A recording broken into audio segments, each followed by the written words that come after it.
Hello, welcome guys. Today in this video, I'm going to show you how to turn off transparency effects in Windows 10 PC. So guys, if you want to turn off or on transparency of effects in Windows 10 PC, so very easy. First click on Start.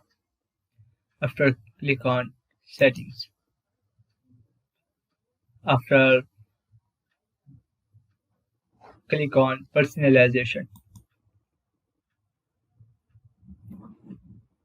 And here click left panel colors.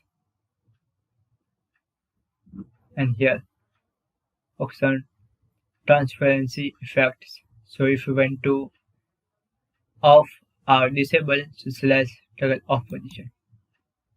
That is. And if you want to on, so slash toggle on position.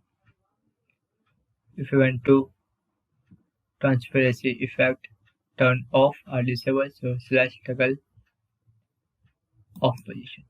That is. So guys, this is very simple and easy method if you want to turn off transparency effects in Windows 10 PC. Thank you for watching this video. Please subscribe my channel for latest update.